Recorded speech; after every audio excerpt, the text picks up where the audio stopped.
guys for also airing the show. Okay, I just wanted to jump in there, and I wanted to give a big promotional shout-out to our friends at the Cradle of Aviation Museum in Garden City, New York. We're doing some work with them for National Engineering Week. This is Late Night Parents. Ways to follow the show is latenightparents.com, where you'll find the latest blog for 5 ways for families to celebrate engineering during the February break. To all the kids that are out this upcoming week, hope you enjoy the week off, but hope you do something constructive. Don't just bug, mom and dad to play the Xbox or the PS4. Or, go out to a museum, read a book, go to the library, go see what's going on outside. So wanted to just give a big shout out because we're going to be doing some work over the next 30 days with the Cradle of Aviation Museum in Garden City. So, Shawn, wanted to get back to you. Ways to follow you on Twitter is TRU, TRU_Armor, and also your podcast. Wanted to talk about, I don't know about you. I'm glad that the shutdown was averted. I can comfortably file my taxes. I don't have to rush them. I bought my copy of TurboTax, and I'm prepared. I know, because people are saying, "Oh, you can do it for free online." You know what? I'm old school. I like to install the software and see all my options. And sometimes that web interface doesn't give you everything that the actual program does. True that. We did a couple of podcasts where we were talking about the shutdown. It was immoral. It was, I don't know. It was just like the worst of the worst that we've seen this country, or where the government workers and everyone else, that spider web affected everyone. And we saw in the end, we hadn't gotten anywhere. Yeah. We hadn't gotten anywhere. And it was just people that were just affected, everyday people just like us. Because, I'm not afraid to say, that there's 68% of Americans, so 68% of 340 or so million Americans in the United States have less than $500 in the savings. And people are living check to check. And these are the people that are driving the Mercedes-Benzes and the Lexuses that you see outside. Keeping up with the Joneses. And they had the beautiful homes and everything else like that. We saw all of this. So the fact that it was averted, yes, there's going to be emergency declarations. Yes, there's going to be money is going to be pulled out of funds.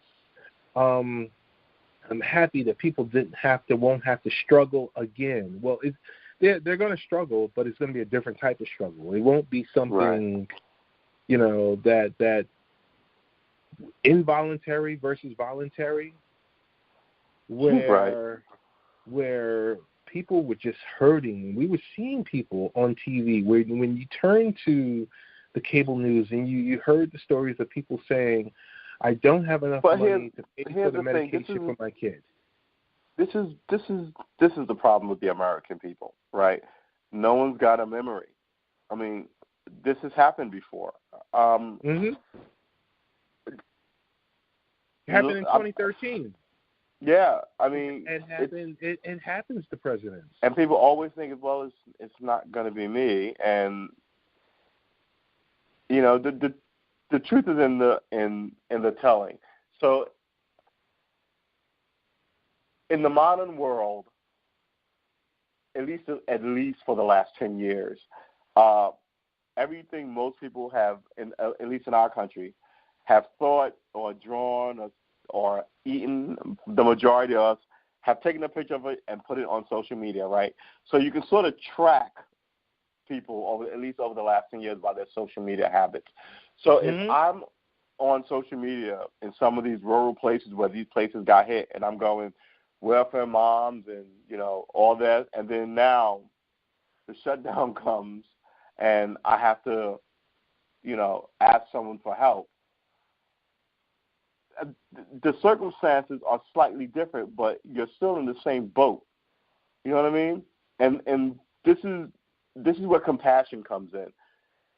And this is what we're not taught in America about compassion. You're supposed to be, I guess, cutthroat and get the money is a new thing. But when I was a kid, it wasn't so much about money as it was about trying to, like, setting a goal, following a dream, and hoping that you get rich doing it, right?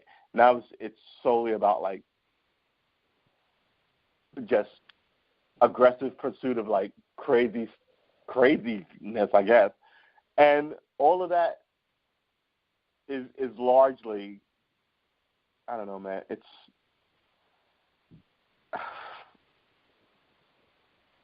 I don't know, man. Maybe I'm off my pivot here, but no, it's what you're saying is the dog eat dog world. It's kind of like I was thinking. Yeah, so but I mean, I've worked in education for the past 17 years, okay? And but I think about prior to those 17 years when I worked in private sector, and you want to talk about cutthroat? Yeah. It was a cutthroat environment. But when you switch from private sector to, higher ed, it's totally different. It's, hey, I need this report. I need those TPS reports versus, hey, we need these reports, but you can get them to us on Tuesday. We'll see you later. And it's just kind of like. And do you think that's because money is a motivator no, money's not a motivator, and you can it's just because it's different industries. Oh, really? Well, for me, it's different industries. Right. Where I remember my manager telling me maybe 20 years ago, hey, this report is due. Don't leave the office until you finish it. Right. And I'm like looking at the phone like, what? Hey, it's my wife's birthday. And she reiterated, do not leave the office until you finish it and you send it to me and you call me and we review this. Yeah. I just it's always fun to talk with you because for some reason you bring up these thoughts that come in my head and the interactions that I've had with people over the last 30 years, and I'm like, yeah, that did happen, or no, that didn't happen, and yeah, that was a favorable situation, or that was an uncomfortable situation. Right. Well, I hope I bring up more favorable situations than uncomfortable situations. Oh yeah, no. I'm just saying. It's right. Good regardless. It's good regardless because you can think, right. We live blessed lives. We were entering that, I don't want to say the golden years, but we're entering the stage where we're like, man, we're still here. We're easily 40 years away from our golden years. Well, maybe not 40. Right. Let's say 35 years away from our golden years. But I'm saying where a lot of people haven't made it. A lot of people didn't make it to 40. Yeah. They didn't make it, but that's another topic for another day. Hey, what are your thoughts on I had this topic here, Democratic candidates clown car. There's so many people that are running. I'm confused. I know there's Kamala Harris. I know there's a few other. Kamala. Is it Kamala or is it Kamala? Kamala. I thought it was Kamala. I didn't know. Is it Kamala? I thought it was Camel, that sounds bad. Camel would be bad. Kamala. It sounds like Pamela, but with a K. That sounds bad. Kamala. Is it Kamala? It's not Kamala. I don't know. Kamala. Kamala Harris. I always thought it sounded like a wrestler's name, like. Okay. The deepest, darkest jungles of Africa, ladies and gentlemen, Kamala. He comes out like, like what's the guy? The great George George the Animal Steel. Remember, he just kind of like, bah! Yeah. But like that kind of. So that's why I always remembered it as Kamala, because that's the first time I heard it. But I could be wrong, because the first time I heard it, it was a white anchor saying it. So maybe he said it and we all pronounced it wrong, and she was just kind of like, let's go with it. It's like Colbert. He said his name, Stephen Colbert, the Colbert Report. Remember that? He said he pronounced his name Colbert. But to go with this character, the Colbert Report, not everybody pronounces his name Colbert. And isn't that, yeah. You stick it in the zeitgeist of the community, and the community will run with it. So it's that sort of kind of crazy bit of trivia. So what's your thoughts on the Democratic candidates that are running? I mean, it's so many of them. Yeah, here's my thing. You really can't take any of them seriously until about September, right? When's the election? The election is in September of 2020, right? November 2020. I'm sorry, November 2020. I'm trying to get the year right, and I get the month wrong. November 2020. So that's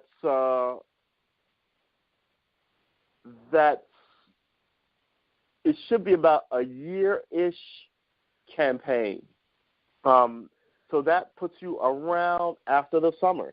So a lot of these guys are trying to get name recognition because they don't have any. So they jump out first to go, hey, I'm Bob. Hey, I'm Bob. How you doing? I'm running for president. I'm Bob. Hey, I'm Bob. How you doing? And everybody goes, oh, did you hear somebody just announce they were going to run for president? I think his name is Bill, So it's that. But later down the line, all the guys John, let's say everybody knows the John. And John because he was Secretary of State, or he was always around the last bunch of presidents. He wrote a couple of books. He's always on the morning talk shows. And they go, hey, I expect John to announce sometime around September through before Christmas. And then the premier guys generally announce after the holidays. So if they've got real heat like Biden, unless something bad happens, he's going to always be on TV, these morning shows talking about stuff. No. You know why? Because he's the vice president. And every single one of them will ask him, are you going to run for president?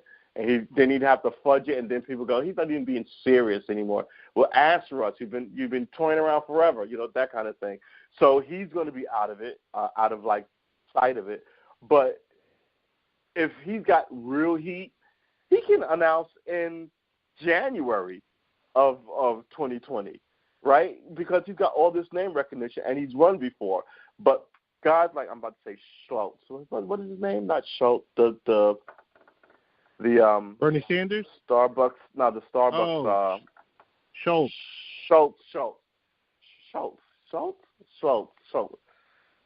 I keep thinking Colonel Schultz from. Anyway. So he's got no Charlie name Brown? recognition, right? You thinking of Charles M. Schultz? There was an old show that I used to watch when I was a kid, Colonel Klink, and they were in a Nazi camp. But the colonel of this place was Schultz or Schlitz or something, and I always get these names mixed up because there was a beer at this time called Schlitz, and there was Colonel Schultz, and then his name came up, and I didn't want to. See, this is the mental tangents I go on when I'm trying to find a name and how I try and connect it. But you asked me for the process, so I'm not going to feel too bad about it. But anyway, he's got no name recognition, so he announces now with this. I want to say half baked. It didn't capture anybody. It wasn't. It angered people. You know what I mean? It angered because what people happened? Because against billionaires. They want Trump, and this is what they got. And now people are looking for someone to yell at. And he rightfully got yelled at because his idea was stupid. And this is way too early for anybody to be declaring anything. People like Kamala Harris, this is too early for her to announce. But you know why? because she's a name in her state, right? And not even a big name. Well, that's not true. She's a senator, but she became a name in her state by being the secretary of the attorney general, right? So everybody's on their Obama swag, right? They're like, Obama didn't wait 30 years. He was, he didn't even finish a full year as senator. I want to say 4 years. So everybody's like, I'm hopping in right now. Hillary Clinton failed to be the first woman president, so you can still make history. If Kamala Harris wins, she'd be the first black and first female president. That surely will get you in the history books, right? But at the end of the day, there can be only one. So that's a movie reference. So so yeah, let the head chopping begin, but don't show up to the arena like 8 months early with your sword out. You know what I'm saying? No, I mean, that's the one thing I hope that because all that's going to happen is they're just going to take you apart long before the preliminaries, right? So you're going to get asked 1,000 questions by everybody, and long before the summer, and people get sick of seeing you and hearing you, and that's if they remember your name. But the first thing we like to do is hate on you. I just hope that they don't start chopping up each other. That's what I don't want to see. That's absolutely going to happen, and it's necessary because it's going to happen with the Republicans. Look, I'm not one of those who think that the survivor in this arena leave people's kids and women and spouses out of it, right? But go to town. Let's hear about it. Let's see what you got, because it's the highest seat in the land, and you shouldn't be.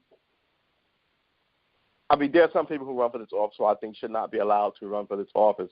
But if you're going to be and remove all limits and all Americans who resided in the country for 14 years at a minimum and who were natural-born American citizens who are all over 35 years of age, and I think there's another one. There might not be another one. With no prior convictions, right? So let's get it. Let's get it. No naturalized citizens. Let's see what you got. Because if Donald Trump has taught us anything, it's that the American people will give you a shot. And quite frankly, I, as a voter, will now give anybody a shot. I'm tired of lawyers and, 40-year career politicians who don't have a bill of note to their name on it. It just seems like they're there for their own reasons, and the environment keeps getting worse. But other people, I don't even think that they like them as much as the media says that they're liked by their constituents. I just think it's gerrymandering. I think if given the opportunity, every American in the country would think about and seriously think about changing their representative at all levels. If they knew, no gerrymandering. I mean, when you go to those rallies, who do you see there? You don't see young, energetic people unless they're pissed off, right? They're going to take abortion away, or they're going to, what did Scott Walker do in Wisconsin? He had all kinds of unions. He was going to mess with the union money, right? Teachers showed up with their kids. Everybody was under 50, it looked like. But if it's nothing but I'm running for office again and I'm here at this town hall meeting, everybody seems to be like half asleep and 90. So, man, I don't even know. I really don't. So, where's the heat? I mean, who speaks to the people in this age of, God, we've been at war for 17 years straight, right? Yeah, and we have. Now we've got 19 people. 19 people? Not 19 people, but what you got? Kamala Harris, who's I think is the front runner of all these people. There are people who are. I'm trying to like jog my brain and see who's where. Well, let's talk about who's not going anywhere, who announced. Amy Klobuchar, who I don't think is going to go anywhere. I think she'll drop out before spring. You think so? Yeah, because apparently she's a mean person. I mean, yeah, she throws stuff I've at seen you. A lot of reports like that. I've seen a lot of reports like that. I just think. So if that kind of stuff gets you this early, right? I mean, that's the kind of stuff that before Donald Trump would get you kicked out. I think they're like, oh, no, we can weather this. But it's still kind of like throwing stuff at people and being just kind of, and then I think the average person would be like, I wish I could throw something at my boss, kind of like if that was me, I'd be fired. And then it goes to that kind of like these privileged senators never get, and it'll light more of that than it will of, well, she's a strong woman who throws freaking desks at people, chairs at people. I think Warren is just over. I think her moment was a long time ago. And I don't really know any of these other people. I don't think Gillibrand is. I think a lot of these people are vying for vice president. Who else you got? Cory Booker? Here's what I'm going to say is this. This is what I see. I see qualified women that are running, right? With these women that are running, and this has been, I would say Wait, hold on. 18 months. Hmm? When you say qualified women, you mean what? Qualified. Like well, they're the currently holding most qualified office. would be governors, and we don't have very many women governors. Governors essentially they're have run a small They're qualified nation. because they're holding a public current office. They're currently holding office. And here's the spin on it. Right. For the last 18 months, it's been the year of the woman. Yeah. I mean, I would agree with that. The fact that we have 1, 2, 3, 4, 5, senators, 4 senators and 1 congresswoman running. Right. Is the key reason why we haven't heard from Bernie, we haven't heard from Bloomberg, we haven't heard from Biden, we haven't heard from Sherrod Brown, because they don't want to appear to be stifling any of these women's dream. And they don't, it's all about the court of public perception. I'm just thinking of it because, yes, they do have name recognition, but you got, 11 candidates right now that have declared? I think by the time this thing is done, there's going to be like 20 candidates in this race, right? Mm-hmm. All told, 20. Yeah, I think some people drop out. I think Amy Klobuchar will drop out. I think Christy Gillibrand has done herself more damage than necessary. I would like to see Al Franken get into this race because I think Al Franken can take on Donald Trump. He's been kind of snarky and mean when necessary. You know what I like about Klobuchar? The fact that she's from Minnesota. She's from that Midwest type area. Because I don't think a candidate is coming out of either coast. I think I've said that privately amongst our friends. I can't see a candidate coming out of New York or California. I sort of agree with that. I don't see New York or California. But again, Al Franken is from the Midwest. He's Minnesota. Yes, exactly. I think Al Franken needs to get into this race. I think he's the Democratic answer to Donald Trump because he's quick on his feet. He's a lifelong comedian. He's a darn smart guy. He did a bang-up job as a senator from Minnesota, and he can be acerbic, He can laugh at himself, and he can laugh at you. And I think he'd take Donald Trump apart.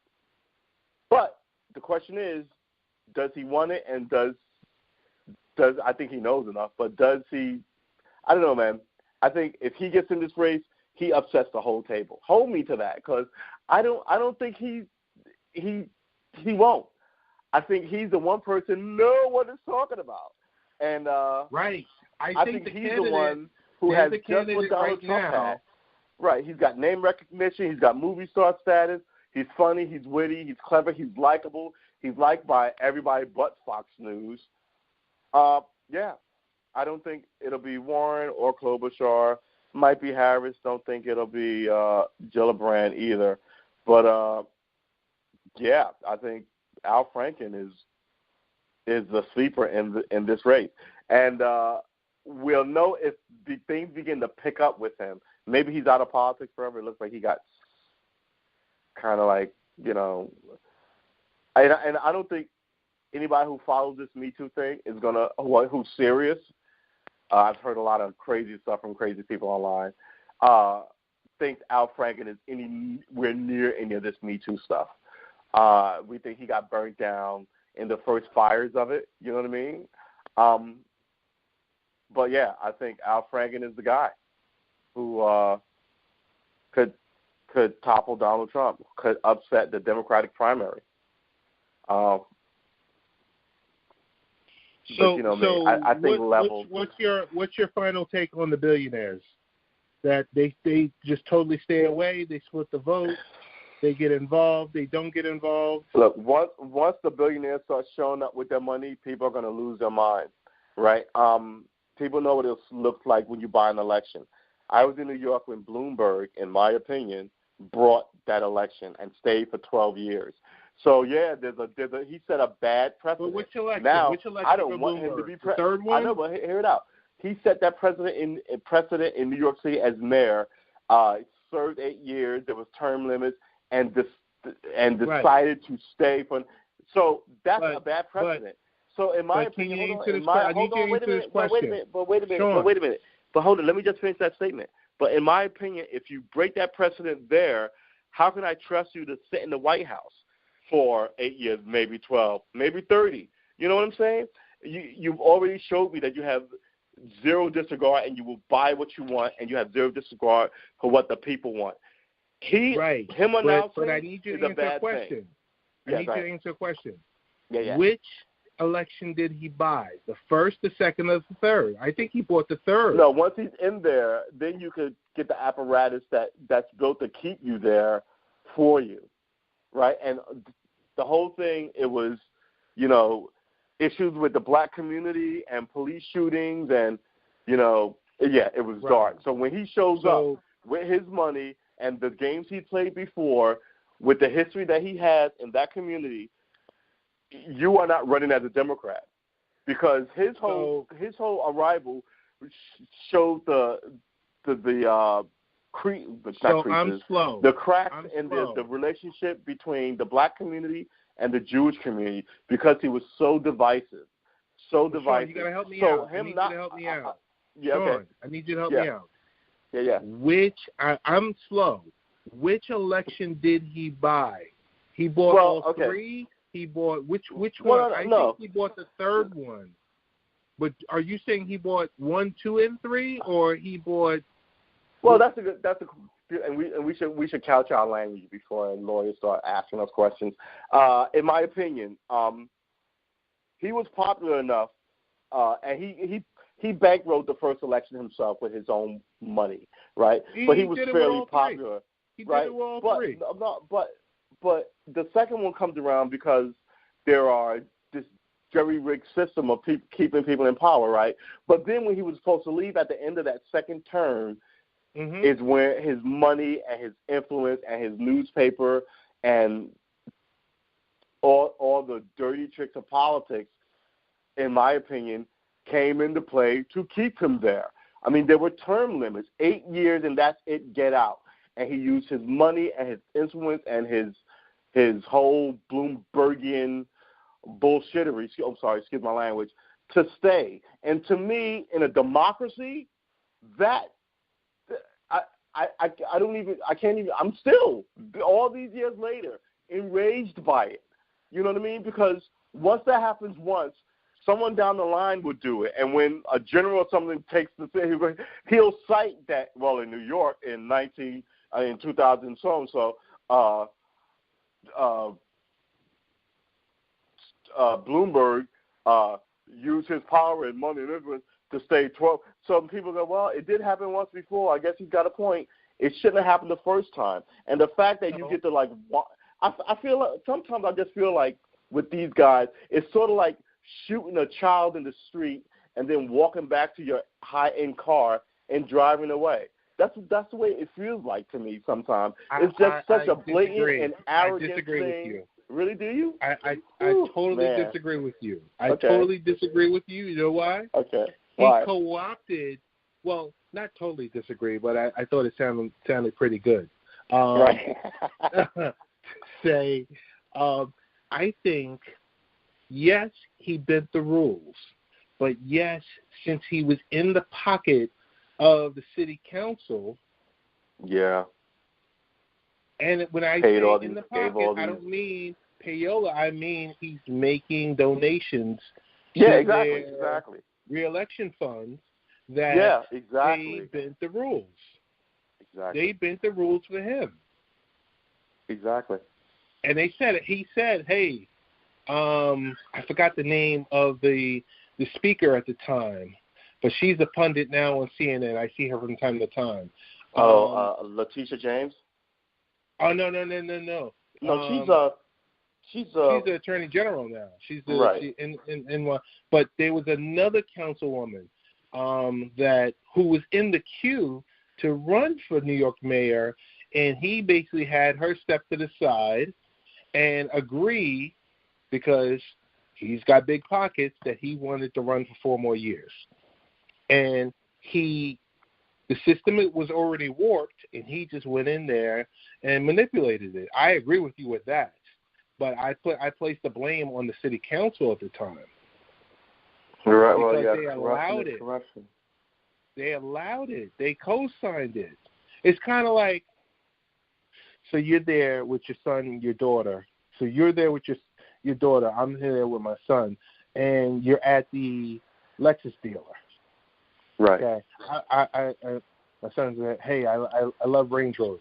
I said, okay, that's great. Dad, let's go to the Range Rover dealer. All right. What are we doing here? What are we doing here? And then next thing I know, I'm at the table, and he needs me to co-sign. And I'm like, nah. You know, or my other option is, okay, I guess. And, you know, you're looking, your eyes are flinching back and forth, darting across. Right. And you're like, I'm not sure if I should be doing this or not, but because this doesn't make sense, because if I'm co-signing, that means that you say you cannot perform these duties of covering this loan or whatever. This but loan, I'm going to sign for it. So his time was 8 years. Term limits are set for 8 years. Right. He changes the game, tells the governing body, you need to make this happen. I need 4 more years. He goes up against Bill Thompson, and even with all of his money, he only wins by a small majority. Yeah. A small percentage. And that was with him funding $100 million of his own money. Yeah. And some people believe funding the opposition of people who should have dropped out because they had no money, just to split some of these votes. All these sinister, it's, boy. It's some stuff. It's some real stuff, but I got to tell you. And it's why nothing ever works, because this passes as good political practices. So why wouldn't you do all this other evil stuff we've heard? Yeah. Our final topic is former GOP governor of Massachusetts, Bill Weld. It was trending all day. He's the first candidate to potentially run against our sitting president, Republican president, in the 2020 the first Republican candidate primary. The first, but we don't know a lot about Bill Weld. My question to you is, he's the first, but is he the last?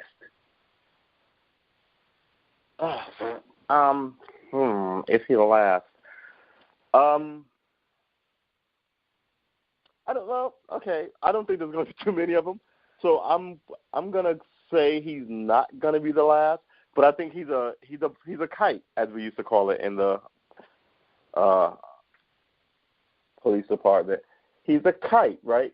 So he's kind of sent up the test if other people can be peeled off from him. He's not going to be around very much longer. He doesn't have any name recognition, right? Most people don't know who Bill Well was if you're not a Massachusetts citizen.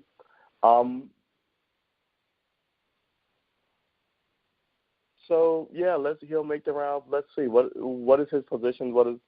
But for the most part, like I said, 87% approval rating. Well, he's going to peel off 60% of the. You know what I'm saying? I mean, normally when they primary you and you're, well, I don't know how many sitting presidents have been primary, but normally when they primary you and you're not any brother president, you're a mayor or something. I mean, your approval ratings are like in the teens, in the single digits. Yeah, and nobody gets primary who's got 87% approval rating in their caucus. That's crazy. And then you would look like, a traitorous, evil, disloyal Republican so I don't know what his shtick is. Maybe his shtick is to take some heat off, something else to talk about. They send up, like I said, kites to see how they look, but also false flags to see if anybody will salute the false flag. All these, weird little tricks that are, had origins and, espionage and military tactics that they now use for politics. Remember when Al Gore was trying to be president and he'd show up and all these people would show up and boo him? A lot of those people were operatives, right? One of them was the guy who dressed up as a pimp and tried to get those women at Acorn to help his prostitute do something crazy. But he was one of those kind of like Republican operatives, kind of like in his politics. And that's what ruined politics. This is where we are now. So I don't know. I don't see very many seriously doing it, but why he's doing it, I'm curious. Maybe they think people in the people in the Republican Party think that if they can peel off, he peeled off 7 people. Let's throw somebody else out there. He peeled the number 10. So then you can kind of like, hack away his numbers and get Pence in there, get somebody else to run it. I mean, Trump did. Yeah, people can hate on Trump all they want, but that election cycle was a thing to behold. It was like blood sport. He just ran through like 20 people for this seat. So, and even now, when everybody thinks he's in all this trouble, he may not have a press conference with you, and which I hear a lot of people like saying they don't like. He hasn't had a press conference in XYZ, but he's always talking to the press. So it's kind of like, you know what I mean? It's kind of like you're mad that he won't do it in the Oval Office. I mean, you ask him anything, and he'll generally stop and talk to you about the issue. He's not like fluffiness. So Donald Trump is just I heard some people say this is the Trump era, and when it's gone, it'll likely refract back to this more American kind of like political game that we play here. But while Trump is here, it's this wildness. I don't know, man. Who can take him on? I mean, my money's on. Like I said, my money's on Franken. But of all the contenders out here now, I think I asked you and a couple of the guys this: who stands out for you, even of other people who nominated, who are not nominated, who announced, who stands out? Not the people who may announce or may not announce or who you're waiting for, but all the people who say. And no, I mean, Kamala, most of the women, right? Kamala Harris, Gillibrand, Warren, Klobuchar,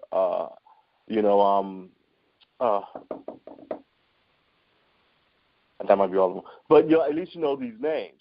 But it's really early.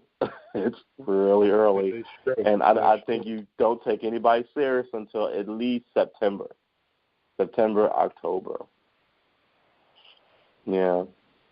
Then people start showing up and giving pumpkins and, Christmas turkeys and Thanksgiving dinners of people showing up on all these talk shows.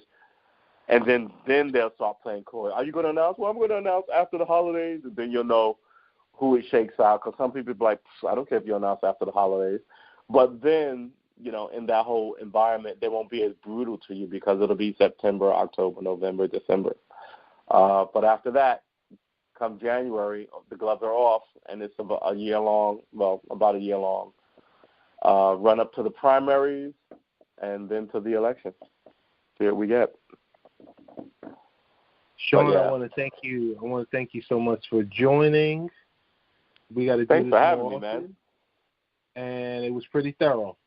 It was pretty thorough pretty today. Good. We discussed everything. We'll be posting this. I think it makes more sense to split it up. But what I'll do is I'll split it up, and I'll also post probably on SoundCloud the full version of this. So with that, dude, best ways to get in contact with you? Truist Armor on Twitter, and Armor Intergalactic on YouTube. And those are my two, essentially. That's where I'm at. All right. I'm also Truist Armor on Instagram. I just post random weirdness there if you care to see some of my art and other odd photos. So please, by all means, follow me. I'd love to be followed. Is that a thing to say? I'd love to be followed. That you love to be followed? I guess so. I guess. I mean, because you say this, and then some of these weirdos start following you. Yes, exactly. Like, oh, wait. You're like, whoa, what is this all about? Exactly. I never get the right weirdos. I'd love to be a millionaire. Some weirdo follow me, give me a bag full of money. What about that? Can I get more of that in the world? For God's sakes.